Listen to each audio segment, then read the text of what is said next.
Waheguru Ji Ka Khalsa, Waheguru Ji Ki Fateh. Welcome to this segment of Khoj Gurbani's a-sabad-a-day. The recitation is Maj Mahalla Panjwa. Amrit Naam Sada Nirmalia, Sukhadai Dukh Bidaran Hariya. a-sabad chak sagle dekhe, man har ras sabte meetha jiyo. जो जो पीवे सो तृप्तावै, अमर होवे जो नाम रस पावै। नाम निधान तिसे परापत, जिस शब्द गुरु मन उठा जियो। जिन हर रस पाया सो तृप्ति अगाना, जिन हर साध पाया सो नाहे डुलाना। तिसह परापत हर हर नामा, जिस मस्तक बागीठा जियो। हर इक्स हथ आया वरसाने बहु तेरे, तिस लग मुकुत भय गणेरे। नाम निधाना गुरमुख पाइयै, कौ नानक विरली डीठा जियो. Now in this passage the Guru is speaking about a-sad chak sagle dekhe, man har ras sabte meetha jiyo. That's the opening assertion, that I have relished other flavors, but none as sweet as the taste of herself. Man har ras sabte meetha jiyo. It is soothing, he describes it, sukhadai, and it has relieved my misery, he says, dukha bidaran hariya.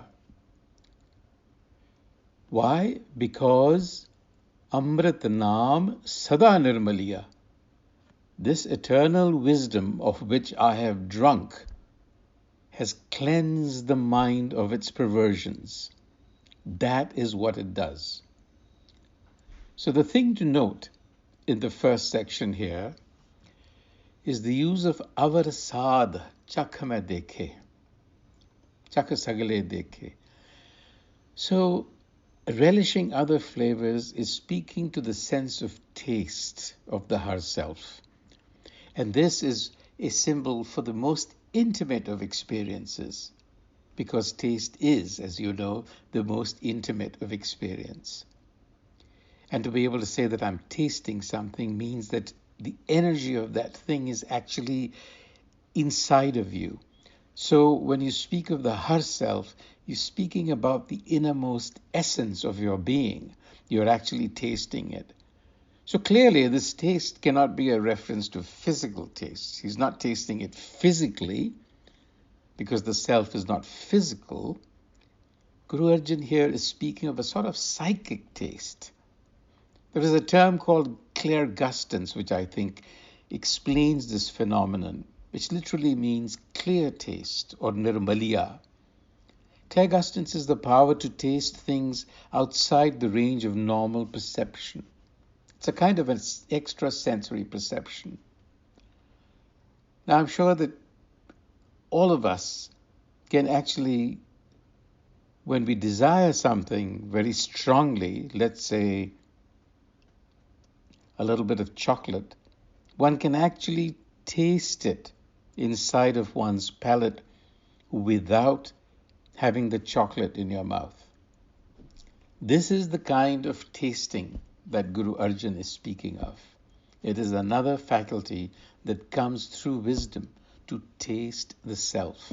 This is something that we should really keep in mind. And then in the second section, he goes on, Jo jo pive so triptave. Those who drink this Guru wisdom find complete fulfillment. And fulfillment and acceptance comes when the fear of death is transcended. Amar hove jo naam ras paave. But there is a condition. Naam nidhan tise parapat, jis sabad guru man vutha jiyo. Vutha, connected, sowed to.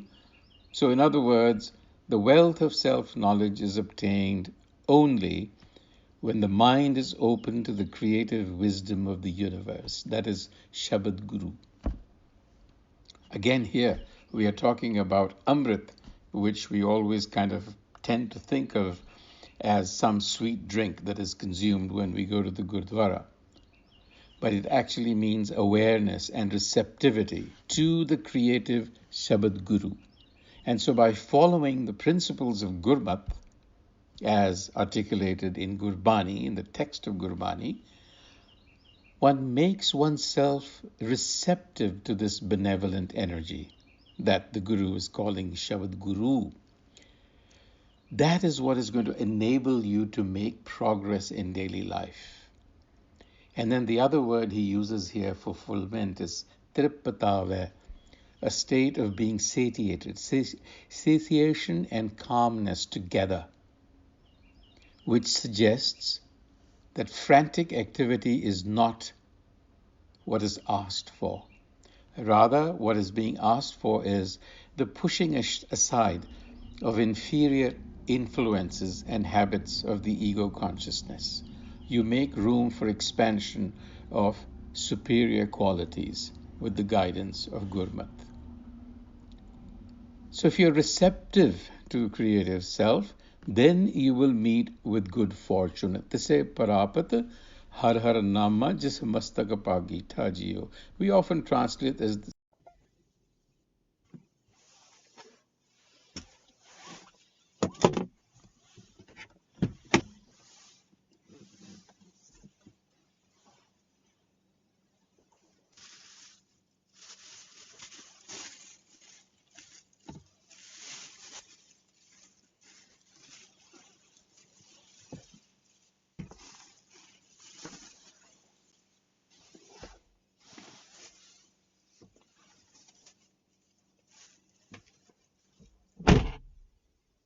quality because it embodies tolerance, reticence, gentleness.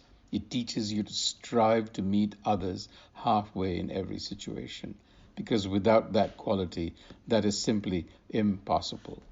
And in all of this, the Gurmukh is the true enlightener, the Guru, who has received the treasure of self-awareness, Naam Nidana Gurmukh Paya, and then says Nanak, rare is the individual who beholds, follows the enlightened. Kao Nanak virle dittha. Dittha literally means to see. But physical seeing doesn't do the trick. We've been talking about it. It really means acquiring that wisdom, following the teachings, assimilating, cultivating virtues. So rare is the individual who follows the enlightener, who actually has this wisdom. Because the enlightener is forever benevolent, a lot of people benefit. So the Gurmukh, literally Guru-facing, essentially refers to a consciousness that has been enlivened by the innate eternal wisdom present within us. It is the presence within us where the creative, the Shabad Guru, interacts with us, not through words, but through feelings of what is harmonious with the cosmic principle of Hukam. And Gurbani is the articulated text of such a consciousness, namely, the Sikh Gurus and the Bhagats were individuals of such a consciousness, and their writings, which we call Gurbani, articulates their consciousness. With those thoughts, until the next time, Vaheguru Ji Ka Khalsa, Vaheguru Ji Ki Fateh.